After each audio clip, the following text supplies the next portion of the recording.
Iniciando nuestro tiempo de clases después de un enorme tiempo de vacaciones, donde gracias al Señor los veo más llenitos, más bendecidos. Gracias, así llegamos todos después de tanto tiempo. O sea, es normal, es prácticamente una de las grandes bendiciones de esos días. Ya después de esta semana empieza el descenso en todos los sentidos. Así que bienvenidos. Gracias al Señor por el tiempo que nos permite disfrutar, el tiempo que tenemos para compartir las verdades gloriosas del Evangelio. Hoy iniciamos prácticamente con la clase que iniciábamos hace meses de Nehemías y nuestros comentarios al respecto para cerrar el libro es acerca de qué aprendimos, qué hicimos, cuáles son las condicionantes. Y sin lugar a dudas, Dios estuvo utilizando cada circunstancia en los meses anteriores como estos días para forjar en nosotros lo que Él ha estado planeando para ti y para mí. Tú y yo no podemos elegir una posición. Dios es quien ubica, consolida y nos envía. Pero nuestra responsabilidad es prepararnos para ese momento. Porque no conocemos el cuándo, el dónde ni cómo. Pero lo que sí conocemos es la anticipada preparación para esos días venideros.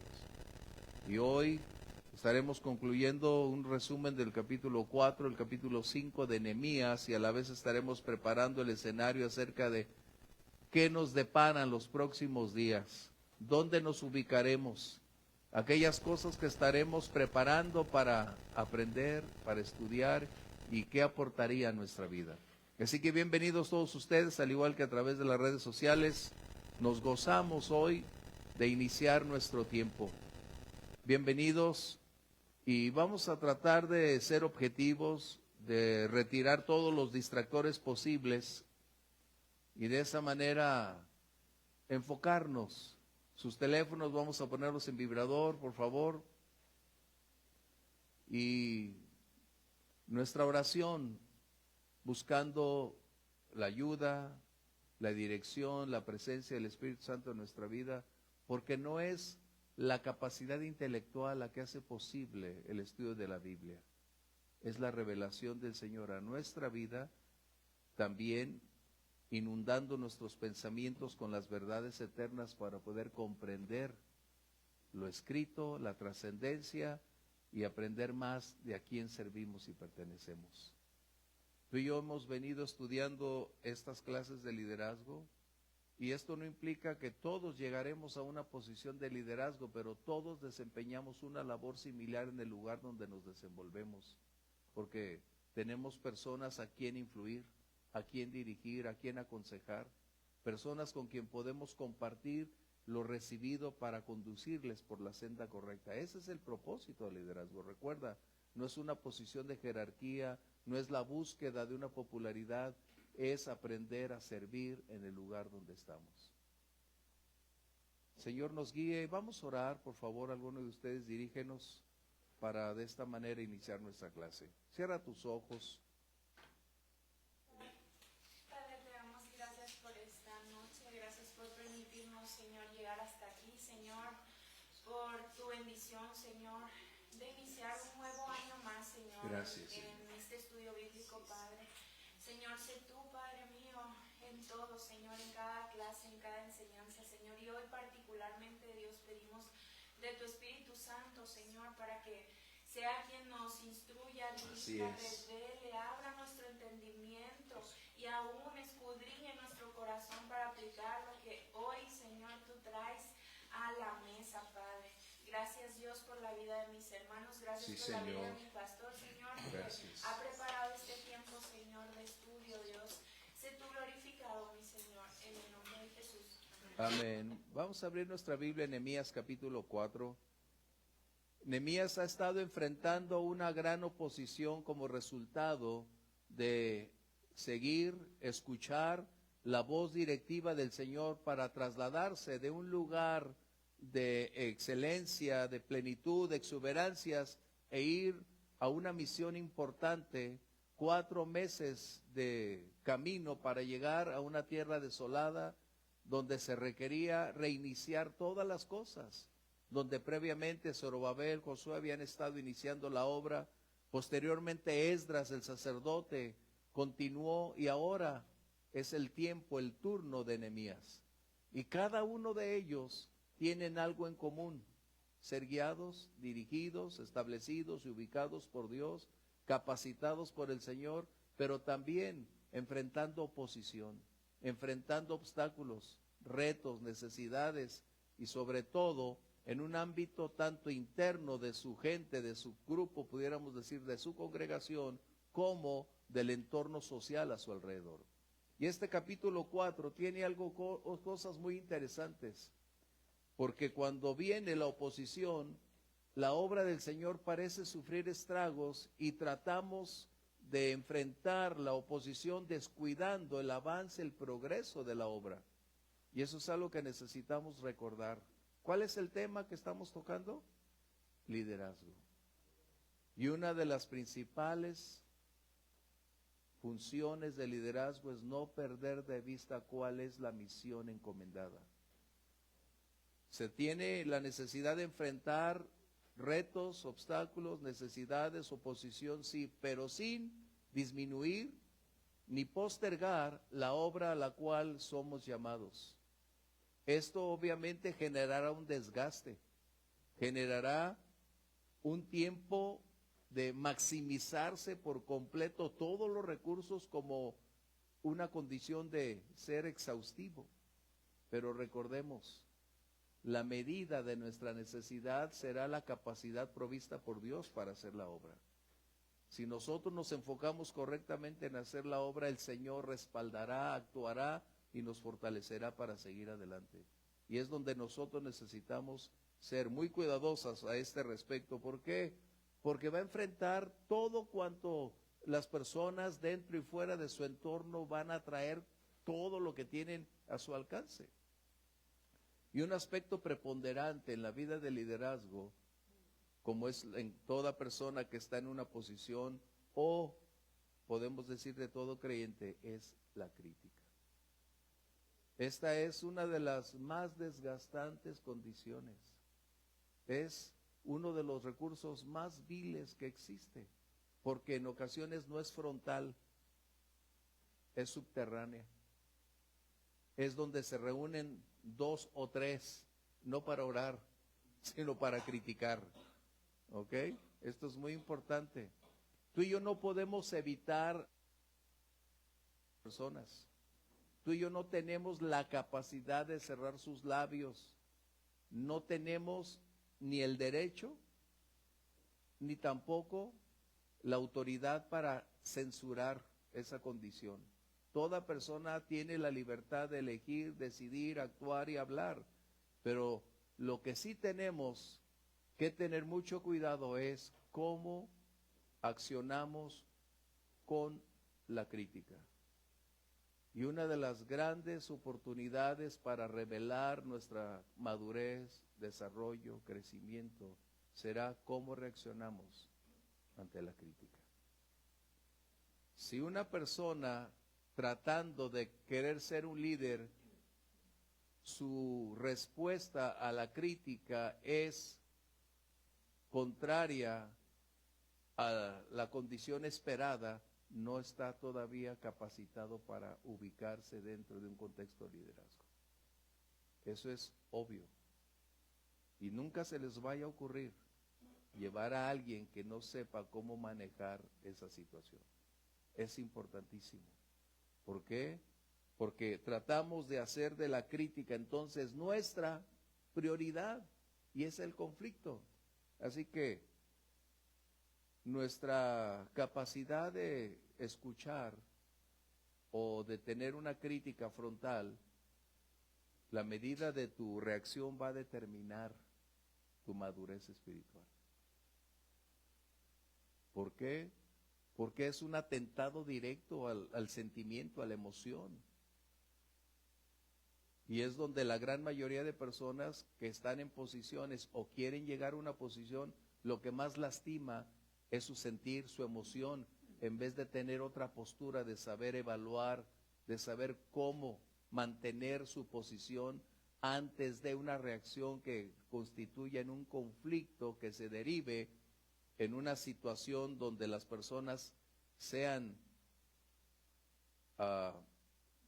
señaladas, a quienes la crítica te trae, y pueda haber una confrontación la cual no debería ser. Así que si un creyente escucha algo y acciona de una manera contradictoria, es decir, que no sepa cómo mantener el control de sus reacciones, no está preparado para estar en otro nivel. Todavía está en un área donde, aun cuando tenga capacidades, talentos, habilidades, aun cuando tenga dones excelentes, pero el don más excelente, a veces hemos creído que es todo lo que son los dones, talentos y habilidades. No, qué tremendo, porque el ministerio es carácter. Es carácter, recuerden, eso es muy importante. Entonces, ¿qué tenemos que hacer con la crítica? ¿Ignorarla? No. Tenemos un recurso muy importante: evaluar la fuente y el propósito de la crítica. Y hay un texto muy importante que tenemos aquí, 1 Corintios 1:11. Eso es importante.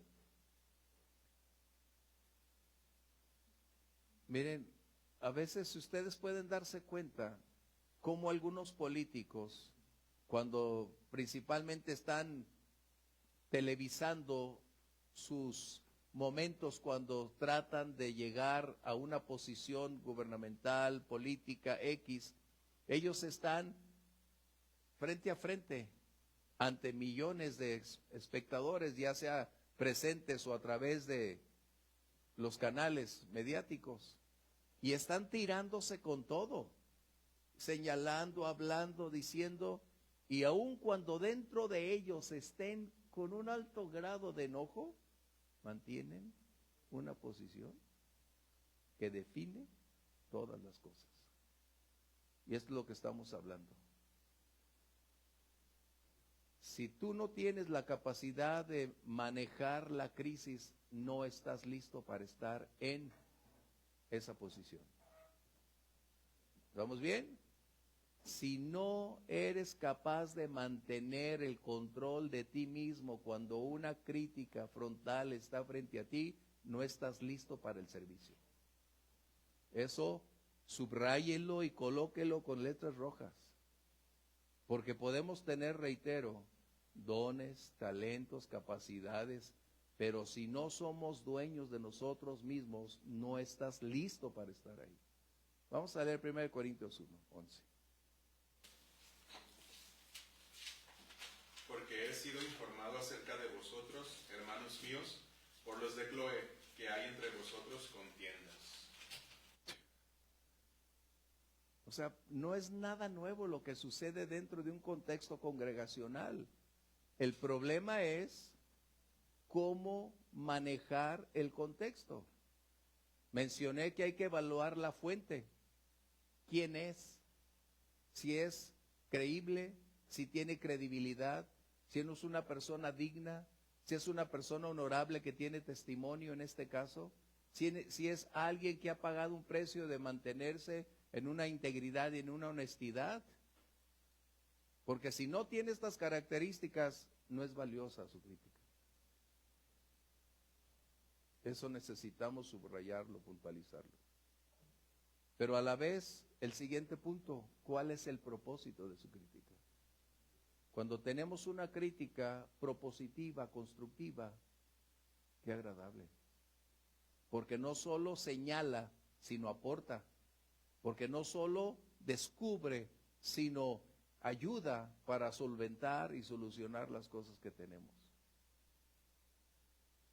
Por eso, lo que va a evaluar y definir lo que somos es cómo reaccionamos ante la crítica. ¿El Señor Jesús tuvo crítica? ¿Se defendió? No. ¿La crítica lo hizo cambiar de posición? No. ¿Por qué? Porque no necesitamos colocar nuestra atención en la crítica. Necesitamos hacer de la crítica el medio para permitir forjarse nuestro carácter. Eso es lo que necesitamos entender. La crítica solo puede contribuir para forjar lo que Dios espera que yo sea. ¿Que me gusta que me critiquen? No. Pero finalmente, ¿cuál es el propósito de la crítica en mi vida? Romanos 8:28, que dice: y sabemos que los que amamos a Dios, todas las cosas van a contribuir para bien. Así que yo no puedo impedir a las personas hablar mal de mí.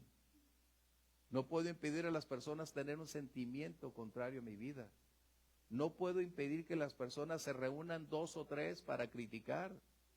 No lo puedo impedir. Pero lo que sí puedo realizar es no permitir esa crítica, ni limitar mi presente, ni impedirme continuar la misión que Dios me ha conferido. ¿Estamos bien? Porque eso es lo que en el liderazgo debería hacerse, y todo creyente debería manejarse de igual manera. Pablo está señalando la fuente, Chloe, y está evaluando todo el contexto para poder hacer de esa crítica algo válido. Así que si una crítica va a ser capaz de aportar beneficios, de superar las condiciones presentes para enriquecerme y enriquecer mi entorno, bienvenida a la crítica. Porque algunas personas no son capaces de escuchar algo en su contra. Siempre la defensiva está ahí. Siempre entra el escudo. Siempre entra el yo. No, yo que tú. No. Eso es algo que necesitamos ir descubriendo. Si algo tiene un líder es que vas a ser el centro del huracán. En todo tiempo, tengas o no la culpa. Todo te va a llegar a ti. Absolutamente todo. Si lo haces bien, malo. Si no lo haces bien, malo. ¿Qué hacer? Tenemos un manual que define los procedimientos a realizar. Pero lo que estamos viendo en este capítulo 4 es Lucas 10:16, por favor. Que cuando tenemos este tipo de circunstancias, aunado a la oposición, solo pueden suceder 2 cosas en la vida de todo creyente o en la vida de alguien que pretende ser un líder. Imagínate que diga: no, ese pastor me predica tan feo. Y luego se viste como si fuera a ir a una graduación, a una boda, ¿no? ¿No?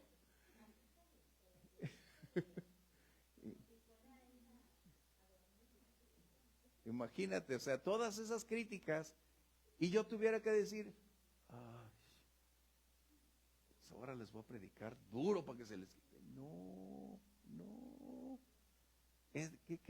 Qué crítico sería responder de una manera infantil. La madurez es el resultado de ir aprendiendo a enfrentar las circunstancias sin permitirle a las emociones, a los sentimientos, a las reacciones determinar el curso. Ni enojarte, ni amargarte. ¿Qué diferencia?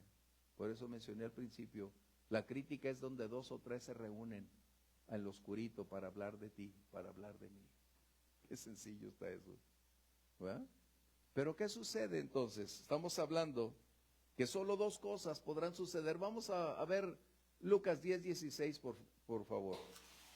El que a vosotros oye, a mí me oye. El que a vosotros desecha, a mí me desecha. Y el que me desecha a mí, desecha al que me envió. Esto es precisamente lo que un ministerio necesita mantener siempre firme. No me desechan a mí. Desechan a quien represento, a quien sirvo, a quien de quien comparto el mensaje del Evangelio. Es como a Moisés. El Señor también le dijo: no te están desechando a ti, Moisés. Siempre será así. No es mi persona, porque si lo tomo personal, ya estoy descalificándome a mí mismo de una posición. Recuérdenlo. Porque si un día anhelan obispado, como dice la palabra, buena obra desean, pero ese pero es el gran conflicto que viene. Unos se descalifican antes de llegar al ministerio, porque no saben cómo responder ante las circunstancias. Están en el proceso formativo y resulta que ya están tirando como si fueran profesionales, cuando en realidad es el momento de estar aceptándolo todo, porque eso va a forjar mi carácter, mi forma de pensar, me va a mantener estable, voy a tratar de mantener el control de mis emociones, de no herir a nadie, de no hablarle a mal a nadie, de no responder mal a nadie, de ser amable, de mantener la cortesía, porque esa es la labor a la cual somos llamados. ¿Qué dice el Señor? No pagues mal por mal. ¿Qué dice? Que pagues bien por mal. Qué difícil. Por eso, cuando alguien quiere llegar a un liderazgo, yo digo, ¿de verdad? ¿Estás dispuesto a pagar el precio? Porque hemos visto en la clase de liderazgo, es negarse a sí mismo. ¿Qué es negarse a sí mismo? Pregunto. Comentarios antes de continuar. ¿Qué sería negarse a sí mismo? No tomar algo personal. Es buena respuesta, pero ¿qué más? ¿Qué añadiríamos? Pues estar dispuesto a ser transformado, a cambiar. ¿A través de qué? Pues del Espíritu Santo, bueno, hablando de la guía espiritual o de un liderazgo espiritual, sería, o sea, permitir ser confrontado por la palabra y realmente transformado. Y además confrontado y a través de el contacto entre personas, la relación directa. Porque dice el libro de Proverbios que el hombre se afila otro con otro. ¿Dónde creen que van ustedes a aprender a ser experimentados? ¿Dónde creen? Cuando todos les aplaudan y les digan, qué bien lo haces, eres el único, eres el más grande, yo contigo estaría toda la vida. Cuando te digan, es ahí donde vamos a tener ese punto. Así que váyanlo viendo. Ese es el tipo, es la razón. ¿Qué sucede? La oposición siempre va a extraer una u otra de dos cosas que voy a mencionar en la vida de un creyente o en la vida de quien aspira a ser liderazgo. La oposición, la crítica, los retos, los obstáculos, las personas, las malas conversaciones, las malas perspectivas de otras personas sobre nosotros solo pueden hacer dos cosas: o extraer lo mejor o sacar lo peor de nosotros. Eso necesitan evaluarlo. ¿Qué es lo que va a salir de ustedes? La Biblia dice que no puede salir de una fuente agua dulce y agua amarga. No podemos tener alientos para alguien y repruebos para otro. No podemos tener una crítica terrible contra alguien y tratar de decir, Señor, cuán grande y cuán bueno eres. ¿Estamos bien? Recuerden, siempre este tipo de condiciones que va a producir o propicia que seamos cada día mejores, a pesar de el trato, la fisura, la crisis, las condiciones que duelen, que nos mantienen incómodos, pero que sabemos anticipadamente que esas condiciones solo van a propiciar hacer de mí algo mejor, o para explotar y sacar lo peor que puede haber dentro de mí. ¿Qué es lo que va a salir? Ustedes lo van a definir. Pero si permiten que cada aspecto de la vida en donde están sirviendo se convierta en el elemento vital para que el Espíritu Santo produzca el resultado, va a ser lo mejor. Eso depende de mí. Puedo orar millones de veces, Señor, quiero ser mejor, quiero ser el mejor líder, pero no alcanzo a dimensionar que mi inicio requiere ese trato con las personas las cuales van a tratar, algunas para bien, otras van a colocarme en una posición tan crítica que solo va a salir o lo bueno o lo peor de mí. Esto es una de las lecciones que hemos estado hablando de Nehemías. Y por eso, cuando alguien no tiene esa capacidad de mantener el control de su vida, todavía no es el tiempo para llevarlo a una posición de liderazgo. Quizá tiene el llamado, quizá tiene los talentos, quizá tiene la capacidad, pero no es su tiempo. Mencioné en la clase última que estuvimos aquí acerca de la división que tuvieron Pablo con Bernabé, gracias, el hijo de consolación. ¿Cuál fue el conflicto? La inestabilidad espiritual de Juan Marcos. Bernabé deseaba llevarlo cada vez a esa posición, pero Pablo tenía otra capacidad de ver la vida espiritual. Él estaba evaluando que no era el momento propicio, ¿de acuerdo a qué? De acuerdo a la incapacidad de Juan Marcos de enfrentar las circunstancias que estaban viviendo. ¿Y qué prefirió Pablo? Pablo prefirió mejor abstenerse de llevarse a Juan Marcos a enfrentar problemas que todavía no tenía la habilidad, la estatura, la capacidad, ni la experiencia para enfrentarlos. ¿Por qué? Porque el día de mañana, al confrontar lo que no era capaz de enfrentar, se desmoronaría y renunciaría a la vida. ¿Qué hizo? Pablo, mejor déjalo ahí, que vaya adquiriendo paso a paso el proceso de enriquecimiento, de crecer, de madurar, de aprender cómo manejar sus temores, cómo manejar la crítica, cómo manejarlo todo. Esto generó un problema entre Bernabé y Saulo, que ambos se separaron. Pero el propósito de Saulo no era separarse, el propósito de Pablo era guardar la vida de aquel que aun cuando tenía el llamado, el talento, todavía no poseía las características necesarias para llevarlo a una posición elevada. Y ese es el consejo que tú y yo necesitamos entender. No es su tiempo cuando te das cuenta que su conducta, su carácter, sus palabras, sus acciones, que no responde correctamente a los retos que está viviendo, no es su tiempo. ¿Qué sucedió a los años?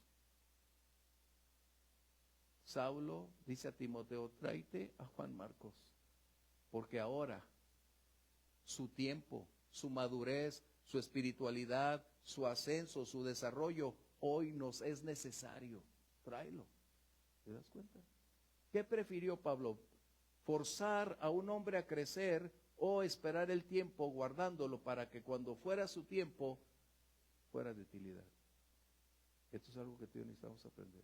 En la iglesia vamos a tener personas así que aún se van a enojar cuando tú les dices, no es tu tiempo. No, pero yo quiero ir. Todavía no alcanza a dimensionar, porque está acostumbrado a vivir y a reaccionar como piensa, como cree que son las cosas, no como deben ser. Y si tú tienes un medio milímetro más de estatura que esa persona, necesita ser sabio para no exponerlo, sino mantenerlo. ¿Vamos bien? Eso es vital. Si quieres seguir conservando a quienes Dios puede darte, líderes que el día de mañana te pueden ayudar, pero tu responsabilidad es saber cuándo y cómo. En otras palabras, como dice la Biblia, no le puedes dar más cargas de las que puede llevar. Aun cuando diga soy fuerte, no lo es fuerte, porque su evidencia, sus reacciones, su madurez te está diciendo que no puede. Tan sencillo, o al menos para mí es tan sencillo verlo, porque ya no lo veo en el sentimiento. Ya no voy y digo, ay, qué bien lo haces. No. Tus resultados, tu vida, tu conducta, tu carácter me da evidencia que si no eres capaz de enfrentar y superar tu presente, todavía no estás listo para algo más grande. ¿Estamos bien? ¿Comentarios?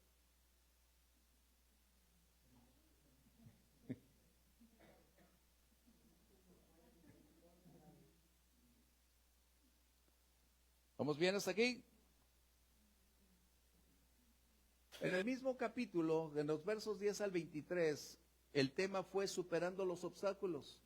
¿Por qué? Porque los obstáculos son imprescindibles prácticamente en la vida cristiana, porque sin obstáculos no crecemos. Sin problemas no avanzamos, no aprendemos cosas nuevas. Sin circunstancias adversas no se desarrolla nuestra capacidad.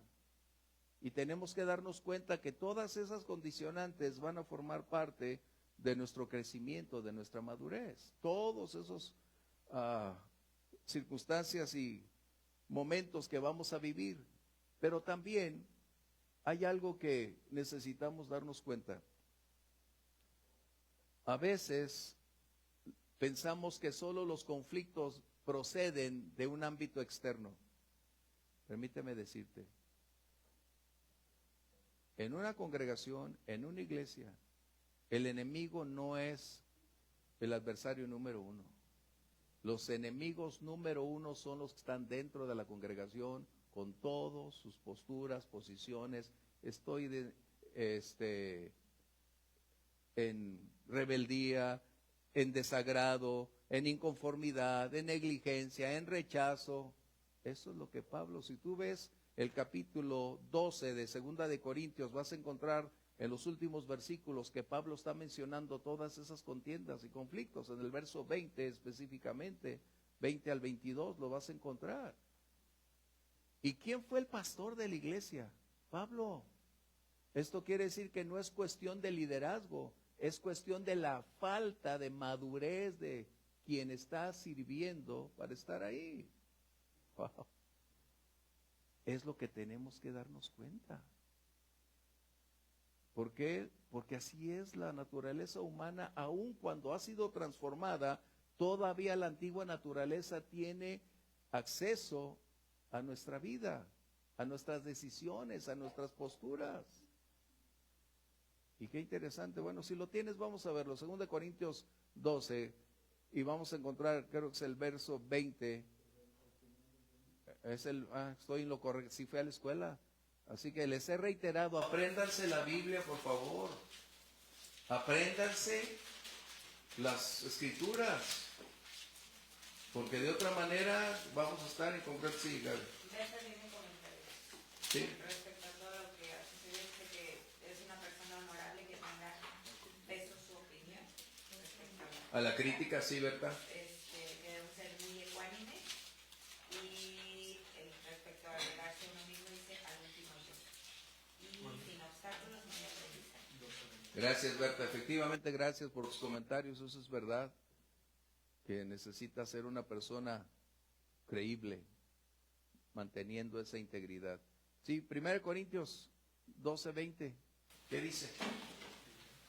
Pues me temo que cuando llegue no os halle tales como quiero, y yo sea hallado de vosotros cuando queréis, que haya entre vosotros contiendas, envidias, iras, divisiones, maledicencias, murmuraciones, soberbias, desórdenes.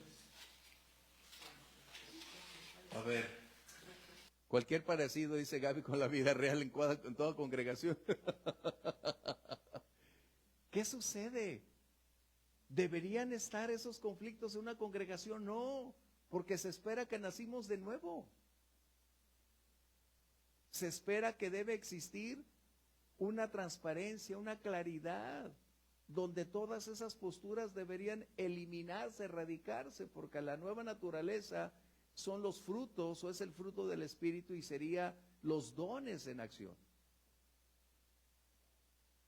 Esto no estábamos aquí, simplemente lo comenté porque estamos hablando de los obstáculos que va a haber. Dentro de la iglesia es donde surgen los más grandes retos, porque es donde no deberías entrar en esa esfera cuando resulta que lo tenemos. Y si lees el siguiente verso, te vas a dar cuenta que estos primeros está hablando de un ámbito relacional, pero el siguiente verso está hablando de problemas personales. Vamos a leerlo.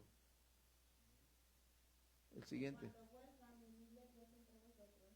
Y quizá tenga que llorar por muchos de los que antes han pecado y no se han arrepentido de la inmundicia y fornicación y lascivia que han cometido. Qué increíble.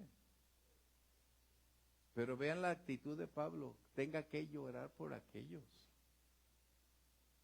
Pero finalmente, ¿cuál era Es la exhortación a quienes están en esa condición. Primero está hablando del ámbito relacional y después en un aspecto personal donde las vidas que aparentemente conocían al Señor estaban viviendo lo opuesto.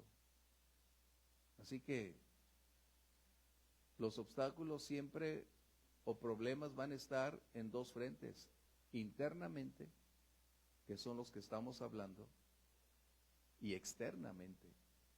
Y en ocasiones los más demandantes, desgastantes, los más conflictivos son los que tienes frente a ti. Con los que saludas, caminas, hablas, te dicen y todo por atrás. ¿Te das cuenta? Muchos líderes tienen a sus consejeros y tal vez el líder no tiene como el discernimiento necesario, entonces quienes están como consejeros los mal aconsejan, siguen el consejo y causan el conflicto de arriba hacia abajo y de abajo hacia arriba también. ¿Sí? O sea, ahí es donde después será más adelante lo que está hablando Ángel, elegir a quienes necesitas, no a quien te digan qué bien, qué bonito estás, qué grato lo haces. No, ese es uno de los conflictos que tenemos. Si todo esto sucede es porque nos olvidamos del centro de a qué venimos a servir y de qué se asiste a una congregación, que es primeramente buscar a Cristo y llenarnos de Él en cada reunión que tenemos. Entonces cuando nos olvidamos de que eso es el centro por lo que en realidad asistimos y dejamos de hacer todo lo demás fuera de nuestras vidas para venir a servir o para venir a escuchar la palabra, y lo hacemos con la carne y dejamos que el Espíritu esté por debajo de la carne, es cuando todos estos malos frutos empiezan a crecer dentro de nosotros. ¿Cómo inició esos problemas? Es la pregunta. Porque desviaron la vista. El problema inició cuando, qué bonito predica Pedro.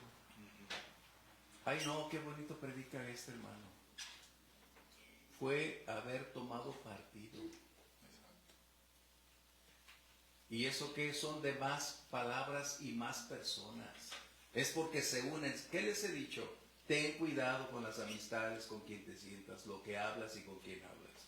Y hoy mencioné en el Fe y Café, tus amistades van a determinar tu futuro. Quieras o no, tus amistades te van a llevar a un destino que quizás no te imagines, o bueno o malo. Eso es algo que tú elegiste. Las amistades son las que tú eliges. Yo elijo y soy muy selectivo. Aprendí a ser muy, muy selectivo. ¿Por qué? Porque lo que necesito son personas que me aporten, que me enriquezcan. No personas que vengan a traer peso, conflictos, chismes, en fin. Qué interesante. Es que finalmente perdemos, ahora sí que, como decía Jorge, o sea, nuestro propósito de todo creyente, ahorita estamos hablando de liderazgo, pero sí, como decía el pastor, esto es para todo creyente. Perdemos de vista ese primer amor. ¿Qué fue lo que nos trajo al Señor?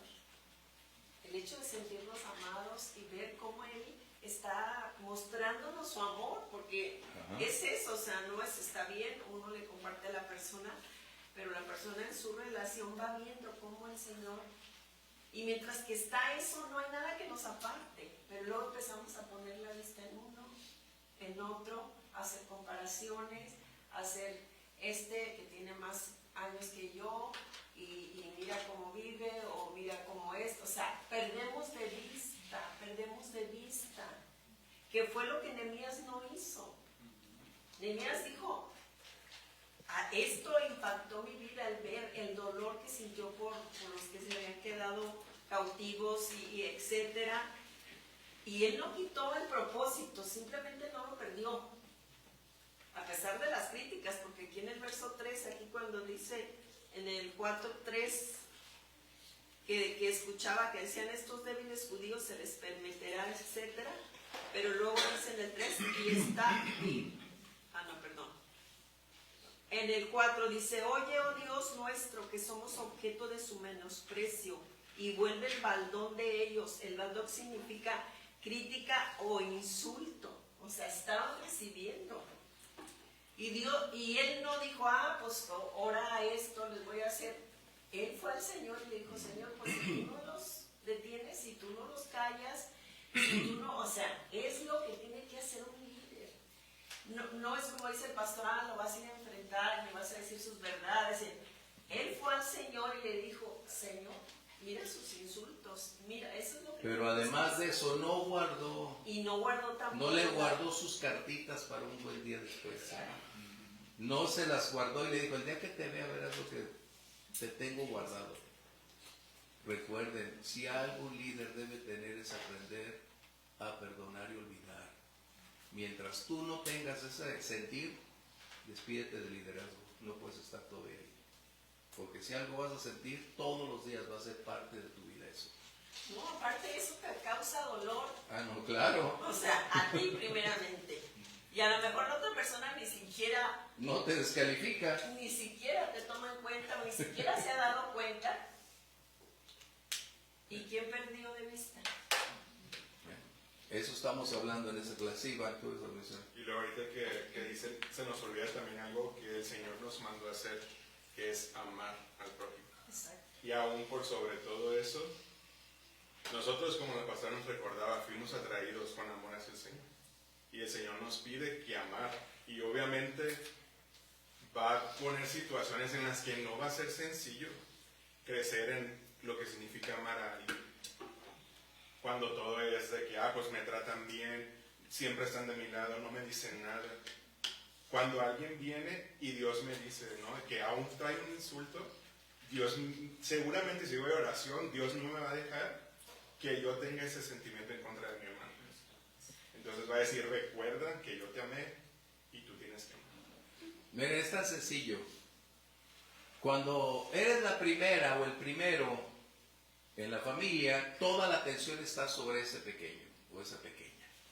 Y ese es un problema, porque considera que su mundo gira en torno a esa persona, como es el primogénito o primogénita. Y tristemente, cuando los papás siguen exaltando a ese primogénito y vienen los demás, hay un conflicto. Porque ese primogénito considera que han invadido su mundo y que él tiene el derecho para gobernar, decidir, hacer, manipular y guiar a los demás.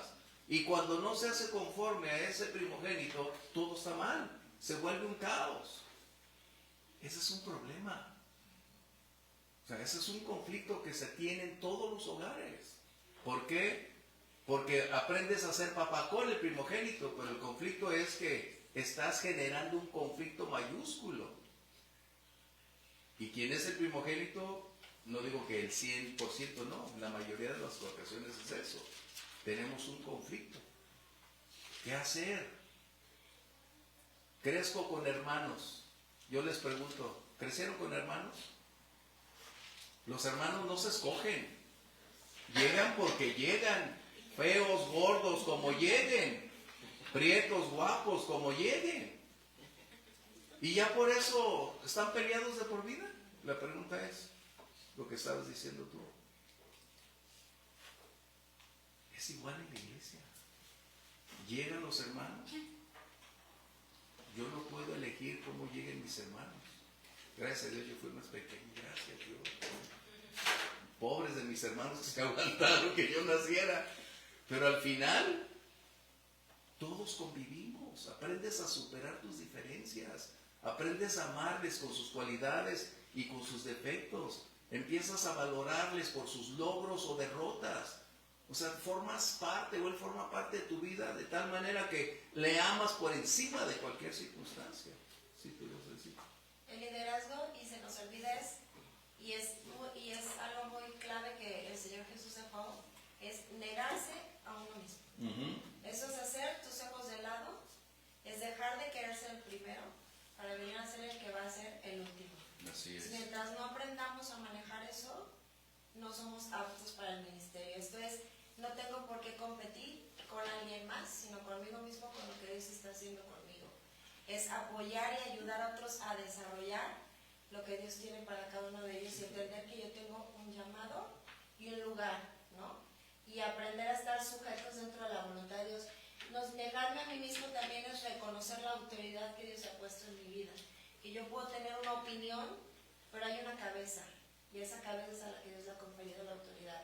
Y Así que es. si yo tengo un comentario, yo lo voy a decir a mi autoridad y no voy a buscar un grupo de gentes que me apapache, que me haga segunda para hacer las cosas. Eso me dice que estoy del otro lado, no tengo carácter, soy maduro y definitivamente no estoy listo. Es lo que estamos hablando. Esas son características que tú y yo necesitamos contemplar, evaluar.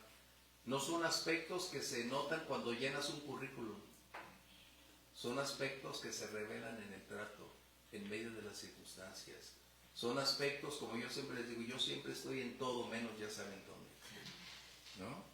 Y siempre me gusta porque prefiero escuchar que hablar. Siempre estoy observando, si algo tengo, y deben saberlo ya muy bien, yo soy muy observador, palabras, gestos, conducta, lenguaje corporal. Si te puedo decir, leo todo. Lo leo, de lejos, de cerca. Y mira, simplemente los domingos los que están atrás, dices. Yo cuando veo después la repetición en casa, digo, no puede ser. Yo te lo digo porque yo lo veo. Bueno, ustedes que no se dan cuenta porque no quieren ver el video otro día más tarde, yo les puedo decir qué gestos y qué cosas hacen detrás de, que piensan que no salen, todo se ve. Caras enojadas, caras de hielo, o sea, todo se los puedo decir. Qué interesante, ¿no? Y esto es lo que necesitamos evaluar, porque ¿qué hizo Pablo con Juan Marcos? Evaluó, dimensionó y se dio cuenta que no era su tiempo de Juan Marcos, que no era el momento para llevarlo más alto, sino antes guardarlo, mantenerlo ahí, fogueándose, como se dice, fogueándolo a través de los conflictos, las circunstancias, y que aún Juan Marcos pensara, no me quiso Pablo, nadie me quiere en mi casa, no me quieren en ese equipo. Él pudo haber pensado en miles cosas, pero después te das cuenta que las decisiones que se tomaron, aun cuando no le gustaron a Juan Marcos, aun cuando hubo una división de conflictos con Bernabé, Pablo tenía la razón. Preferible mandar a alguien a foguearse todavía, aun cuando diga, yo ya lo sé, tengo 20, tengo 50 años, es mejor tenerlo ahí hasta que llegue su momento, cuando Dios dice, adelante, es el tiempo. ¿Qué sucedió en ese momento con Nehemías en el capítulo 4? Hay un aspecto muy interesante que se llama desánimo. Y esta es una de las grandes condiciones que limitan a todo creyente y a todo liderazgo a continuar, porque el desánimo es perder la confianza, es perder la certeza, es entrar en una crisis de conflictos y de intereses porque has perdido el vigor, has perdido la capacidad de ver al invisible. Has llegado a creer que todo está en contra y que nada va a solventarse. El desánimo es creer que ya todo lo que veo, evalúo y lo tengo por consumado es una derrota total. Y podemos decir, David enfrentó el desánimo, vivió el desánimo David, el rey David. O sea, esto no es privativo de unos cuantos. El desánimo es algo que llega a cualquier vida. Y el desánimo no es algo que podamos negar. El desánimo no se niega, se enfrenta. El desánimo no es algo que tú dices, yo declaro, yo lo ato. No, el desánimo no se va simplemente por reprenderlo. El desánimo es una decisión de enfrentar y decidir romper con esa condición emocional. En el libro de Números, capítulo 32, verso 9, la Biblia está llena de las respuestas, por eso decimos que es el manual de procedimientos. Y el desánimo llega a toda persona y necesitamos aprender cómo evitar los estragos cuando empieza a emerger, porque no llega repentinamente. Es un proceso donde el desánimo empieza a mermar tu fe, empieza a socavar tu confianza, inicia debilitando nuestra creencia o nuestra fe en el Señor. Eso es lo que sucede en el desánimo. Es maximizar las circunstancias y disminuir la realidad bíblica que tenemos. Es hacer más grande mi confusión, mi problema, mi adversidad, mi conflicto con las personas que ver la grandeza y la majestad de nuestro Dios. ¿Qué dice Números? Por favor, 32:9. Subieron hasta el torrente de Escol, y después que vieron la tierra, desalentaron a los hijos de Israel para que no viniesen a la tierra que Jehová les había dado. Los que fueron enviados a reconocer la tierra, ¿recuerdan cuántos fueron? 12. Esto implica entonces que restando a Josué y a Caleb, como a veces las mayorías siempre tienen una postura errónea. Y a veces creemos que cuando la mayoría tiene la misma postura, es que tienen la razón. La Biblia siempre menciona, siempre, que las mayorías tienen una posición equivocada. ¿Qué hicieron estos 10? Se desanimaron, y fíjense bien, qué contagioso es el desánimo. Peor que la pandemia. Peor. ¿Por qué? Porque la gran mayoría no busca, solo cree o se vuelve muy crédula de quienes hablan y dicen. Y es un conflicto. Desanimar es tan fácil porque es cuestión solo de hablar, no probar un hecho, solo palabras. Y estos 10 ni entraron ni dejaron entrar a la tierra prometida por el desánimo. Si algo tenemos que aprender es no permitas que nadie venga y hable, diga y te desanime. No permitas a nadie, porque el desánimo es una condición emocional a la que yo tengo el derecho, la capacidad y la autoridad para no permitirle entrar en mi vida y generar esos estragos. Desánimo es un arma letal y es donde a veces tenemos el más grande conflicto. Desánimo. Recuerden, ¿qué sucede? Nos volvemos otra vez, como estaba diciendo Pablo en 2 Corintios 12. 1, fíjense bien el principio bíblico, 1 hará huir a 1000 y 2 a 10,000. Pero 2 inconformes o 1 en desánimo hará huir a 1000 y 2 harán huir a 10,000. Fíjense bien. Qué terrible cuando lo mides de esa manera. Cuando las personas no están manteniendo una postura en la iglesia, tú en el liderazgo puedes evaluar, pero si esas personas siguen contaminando, pueden generar esos conflictos en la iglesia. ¿Por qué? Porque ese es un cáncer, es una epidemia letal.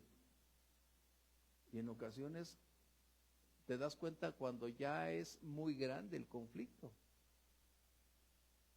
Porque como todo es detrás de la puerta, abajo de todo, vamos a comer, sí, y ya estando ahí, oye, ¿qué te pareció esto? ¿Y qué te parece? La tormenta se desata. Eso es lo que estamos hablando. Tú y yo no podemos impedir eso, pero sí necesitamos estar muy alertas para que no nos alcance y alentar a las personas a no caer en esa trampa. Desánimo. Es lo que estaban haciendo Sanballat y todos estos opositores, buscando cómo desalentar. ¿Por qué? Porque el desánimo paraliza la obra. El desánimo divide y el desánimo hace perder la vertical espiritual. Es importante que tú y yo nos demos cuenta de esos temas. Qué tremendo. Bien, hasta aquí vamos bien. Entramos capítulo 5, versos 1 al 5, teníamos hablando de tensiones. Y es lo que estamos hablando, ¿no? Una de las funciones tristemente de un liderazgo es enfrentar y solventar lo que él no propició. Tú vas a decir, ¿por qué a mí, Señor? ¿Por qué a mí? ¿No? Porque en ocasiones lo que otras personas producen, generan, los daños que otras personas hacen,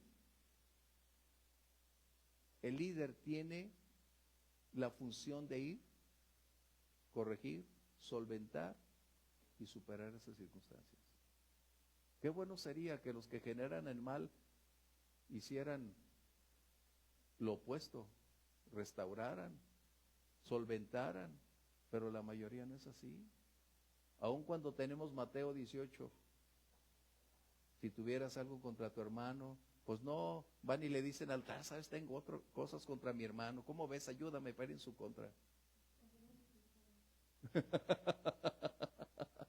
Bueno, no sé, yo no tengo todo eso, pero si suben sus historias, puede ser que sí. Pero ese es el punto que estamos hablando. Que en vez de solventar, me uno con otro para las cosas no salgan bien. Cuando es tan sencillo que pudiera funcionar de una manera más apropiada nuestra vida congregacional, y hablo en todos los sentidos en una iglesia, no nada más con nosotros, en toda una iglesia. Porque recuerden, mientras más grande una congregación, más conflictos se tienen, es obvio. Siempre será así. Pero ¿qué hacer? Es lo que necesitamos nosotros considerar. Un líder no puede evitar que los conflictos se desarrollen o se emerjan. A veces sucede entre dos personas, tienen una situación y en vez de limitarlo, de una u otra manera no se pudo superar y se expande. Pero el peligro es lo que estábamos viendo en la iglesia de Corinto, tomar parte a favor de alguien que ni debes tomar parte. Cuando es un asunto de dos, ¿de cuántos es? Es como el que se casa y los papás de uno quieren entrar en el otro y los papás del otro quieren entrar. ¿Qué dices? Digo, para los que están casados, ¿cómo lo ven? Se llama casa dos. Exactly. Casa dos. Exacto, ¿no? Es de dos. Y esto es precisamente el conflicto, que la gente se va a unir a alguien porque es su hermano, porque es mi compañero, porque estamos en el mismo equipo, porque tocamos en el mismo grupo, porque, en fin, podemos tener personas a nuestro alrededor y a nuestro favor tomando partido sin tener que tomar partido. Si algo ustedes necesitan tener es nunca jamás tener partido de nadie. Lo único que deben tener es el partido de la verdad. Si ustedes se plantan en posturas, ustedes van a pagar un alto precio y van a perder credibilidad, se los digo desde ahorita. No me importa quién sea, pero si tú te paras sobre los hechos y desde ahí tomas decisiones sobre hechos comprobados, aun cuando no le guste a las personas, los hechos nunca van a cambiar como los sentimientos cambian. Los hechos van a determinar si fueron correctas tus decisiones o no. Y el día que esos hechos salgan a la luz y tu postura fue la otra, déjame decirte qué crees que te va a pasar. Todo mundo te va a abandonar y te van a decir, no eres lo que pensábamos que eras. Y siempre va a haber dos versiones. Y por ahorita que decía de la obra se paraliza, pero en lo personal he aprendido que todos somos necesarios para la obra, conforme al propósito de Dios, pero nadie somos indispensables. Exactamente. Así es. La obra continúa conmigo o sin mí. Porque la obra es del Señor. Nos brinda el privilegio de participar. Pero ¿cómo debemos participar? Es lo que estamos aprendiendo cómo hacerlo. El manual nos dice cómo hacer. Y a quien Dios coloca por encima de mí, que es mi pastor, Él es quien guía, dirige, conduce, aconseja, guía. Y debo decirte, creo que él ya mencioné hace unos momentos hablando de la autoridad. Si yo no tengo una autoridad a quien respeto y a quien puedo obedecer, no es mi autoridad. Estoy en rebeldía. Yo tengo un pastor que si mañana me dice, Rolando, te sientas porque no hiciste las cosas bien, no tengo ni decirle, oye, ¿por qué lo hiciste? Al contrario, gracias, porque sé que la disciplina es la expresión del amor. ¿Te das cuenta? Qué interesante es eso. Es lo que tenemos que aprender. La iglesia no es una democracia. Por eso hay donde las cosas se tienen que exponer para poder tomar esa decisión de sentar y hablar y decir de frente. Pero si tú tienes un pastor, no hay tanto que enderezar ni alegar. Es tan claro. Porque si yo no respeto a la autoridad que Dios me ha dado, estoy no solamente en rebeldía contra el pastor, sino contra el Señor. Porque, ¿qué dice Romanos 13? Toda autoridad es puesta por el Señor. Y es lo que he mencionado en algunas ocasiones, es lo que menos en la iglesia se practica hoy, la disciplina. Ay, ¿por qué me van a sentar? Pues porque, mi amigo, estás fuera de contexto de la palabra y se requiere por amor, no por venganza, no por enojo, no por molestia. Recuerden, la disciplina es la expresión de amor. Por eso dice Proverbios como en Hebreos, no te molestes cuando el Señor te corrija. ¿Por qué? Porque es la expresión de la voluntad del amor de Dios. Hablando de liderazgo, Josué jamás cuestionó las decisiones de Moisés, y es lo que no hemos aprendido, que es, hablamos del ego. Esa es parte de someternos a... Sin embargo, quien la cuestionó, juicio tuvieron frente al pueblo, ¿no? Y fue, qué increíble, ¿no? Su hermana, su hermano, Exacto. dices, Miriam, Aarón, O sea, ¿y no- qué sucedió? Es lo que tenemos que darnos cuenta. Qué increíble. Por eso mencionó, es una democracia, es que la obra no es el pastor. Imagínate que Dios te lleve a ti de pastor. Y debo decirte algo, vas a cosechar lo que sembraste. Dios puede perdonar nuestras faltas, pero en su justicia vamos a cosechar lo que sembramos. Escúchame bien eso. Escúchame bien. Dios en su amor y en su gracia perdona nuestras faltas, pero en su justicia va a permitir que coseches lo que sembraste. Eso no lo puedes evitar. En su justicia Él va a decir el precio. Te voy a decir un solo ejemplo. ¿Qué le sucedió a Saulo? Apedrearon a Esteban. ¿Qué crees que le pasó a Pablo? Dios lo perdonó, pero en la justicia de Dios él tenía que recibir su cosecha. Así que lo que tú hagas hoy, el día de mañana vendrá tu cosecha. Y después nos extrañamos, Señor, ¿por qué? Si he venido orando. Es la cosecha que se da. ¿Okay? Así que, tremendo. Bien, estamos hablando entonces que tenemos que ir en la búsqueda de soluciones. 1 Corintios 1:10, hablando acerca de qué son o cómo podemos o debemos hacer las cosas.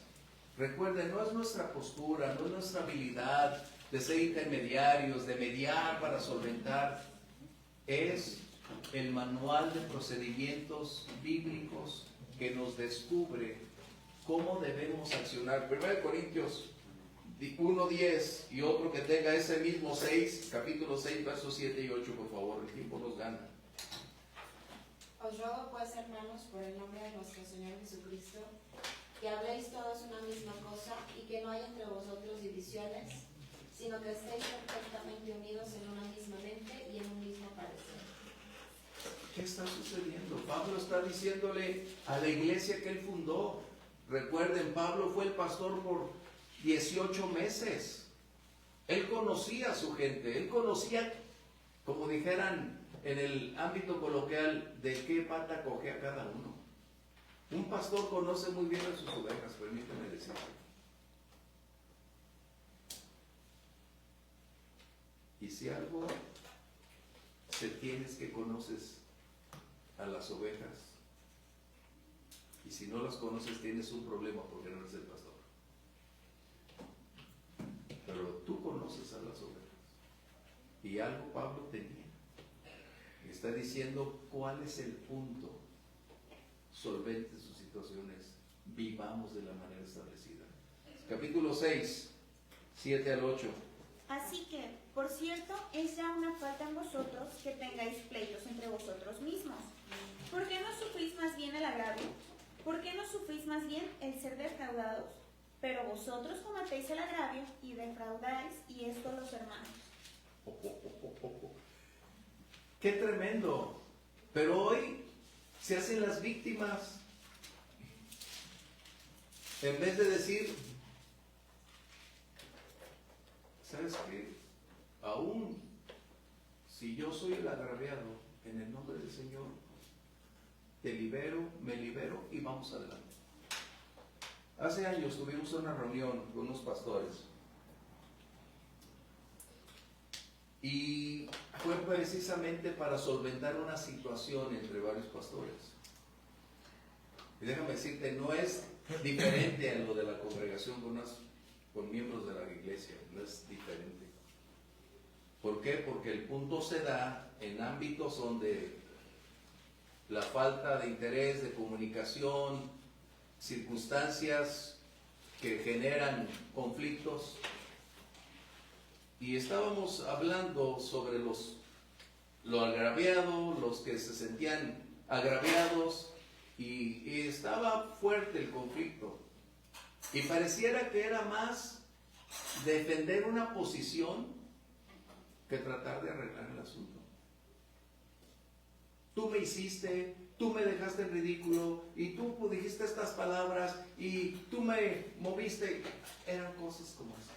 Hablando de heridas de ego, de emociones. ¿Qué es lo que usualmente en la iglesia sucede? Y yo utilicé esas palabras que dice Pablo y pedí un silencio a todos y les dije a las personas que yo sabía que ellos eran los responsables del asunto, que si no habría ni siquiera la capacidad ni la integridad para poder aceptar que era mejor mantener y quedarse con esa afrenta que buscar una respuesta que les diera en su ego la respuesta de decir, me salí con la mía.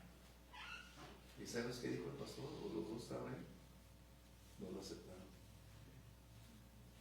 Como aquí lo podemos ver también en la iglesia, en cualquier lugar. Quería comentar también, pastor, que yo creo que el problema más grave es cuando creemos que nosotros no somos o no podemos ser parte de ese problema, ¿no? Es cuando ya somos parte de ese problema. Así es. En cuanto creemos que nosotros estamos por encima o que no vamos a ser parte, ya estamos... A veces somos los causantes directos del problema. Exacto. Pero nos escudamos en sentimientos. Es donde yo les digo, tengan cuidado. Si para mí la respuesta es ofrecer disculpas, yo lo voy a hacer, ¿sabes? Porque la palabra dice que en cuanto dependa de mí, necesito tener paz con los demás. Y si de mí depende tener paz, no me importa si me hizo, no me importa cuánto me dolió, yo prefiero borrar esa situación y seguir adelante. ¿Por qué? Porque no lo hago por él. Lo hago por amor al Señor y por obediencia al Señor. Vale.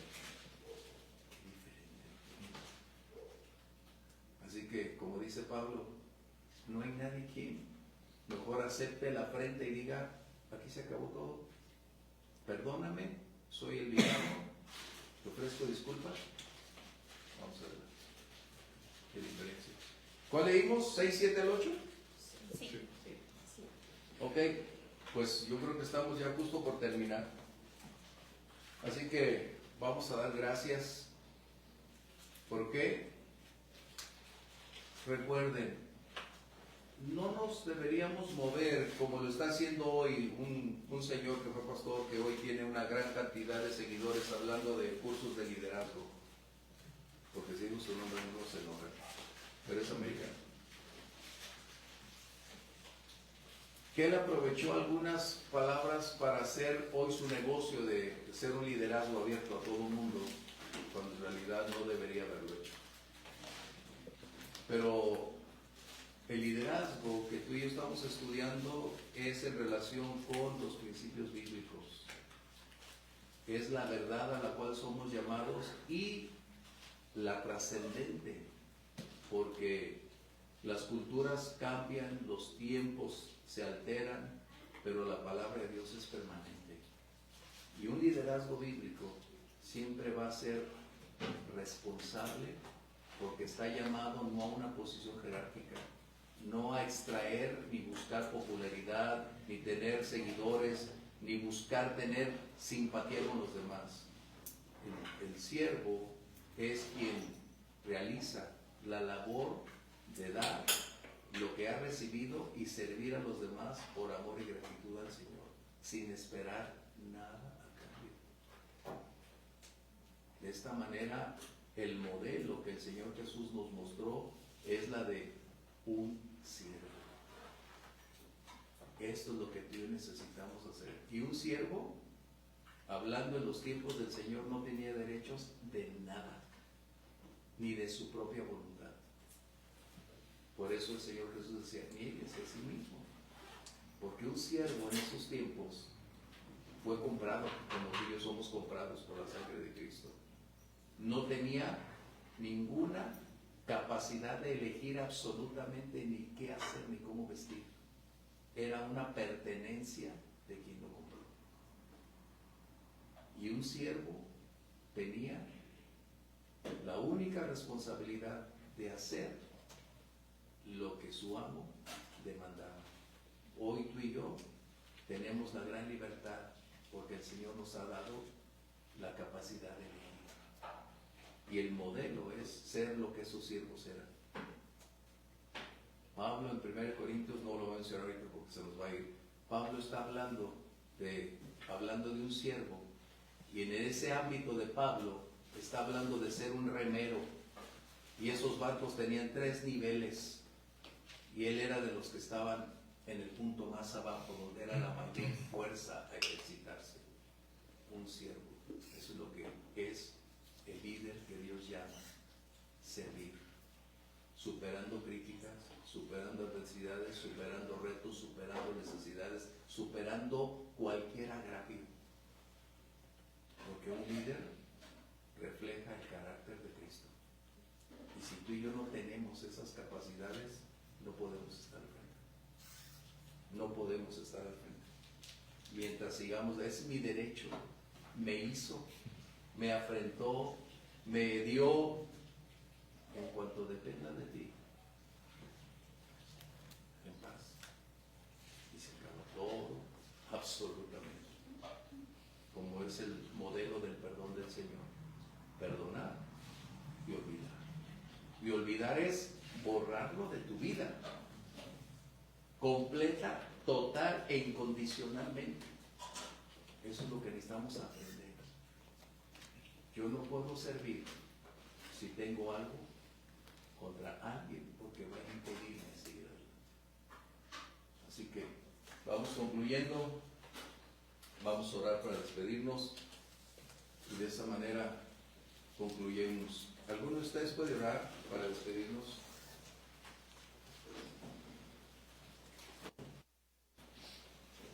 Padre, te damos gracias, Señor, porque Sí, sin duda, mi Dios, tú siempre dispones, Señor, una enseñanza, mi Dios, para seguir avanzando, Dios, en el conocimiento de tu palabra, Señor Jesús, y llevarnos a cada día, Señor, a un mayor conocimiento, Señor, para crecer más en ti, Padre. Señor, sabemos que tú, Señor, obras en corazones dispuestos, Señor, y hoy mis hermanos están aquí, Señor, voluntariamente, Dios, para recibir lo que tú has traído, Señor, y que sea tu Espíritu Santo, mi Dios, el que hoy nos conduzca, Padre, a escudriñar, a atesorar, Señor Jesús, guardarlo, Señor Jesús, pero no solo mantenerlo ahí, Dios, sino que cuando las situaciones, Señor, se presenten, seamos sabios, Señor, en nuestro actuar, en nuestro elegir, Señor Jesús, en nuestro reaccionar, Dios, accionar, mi Dios. Padre, que seamos, Señor Jesús, ejerciendo el carácter que tú esperas que tengamos ante las circunstancias, ante la crítica, ante todo lo que se presente, Señor Jesús, y que aún, mi Dios, nos ayudes para no ser, mi Dios, quienes presenten, Señor, e inicien estas contiendas de las cuales tu palabra nos enseña no iniciar y no ser parte. Así es. Ayúdanos, Señor, a poder tener el carácter, Señor, que esperas que tengamos, Señor, y sabemos que con tu ayuda, Señor, sí podemos. Si somos nosotros solos, Señor, sin duda alguna fracasamos. Así es. Pero sé tú, mi Dios, en esta semana ayudándonos, Padre, para ejercer lo que nos has mostrado y enseñado, mi Dios, y sea ese recurso, mi Dios, para seguir avanzando y creciendo, Señor, con la ayuda de tu Espíritu Santo, a lo que tú deseas que seamos, Señor Jesús. Te agradecemos y ponemos en tus manos, Señor, nuestro camino. Señor, llévanos con bien, Padre, que podamos llegar con bien a casa y el camino sea tranquilo, Señor, y despejado, y podamos, Señor, tener una clase más la siguiente semana, si así lo permites, Dios, en el nombre de Jesús, Padre. Amén. Señor. Señor les bendiga. Nos vemos la próxima. Bendiciones.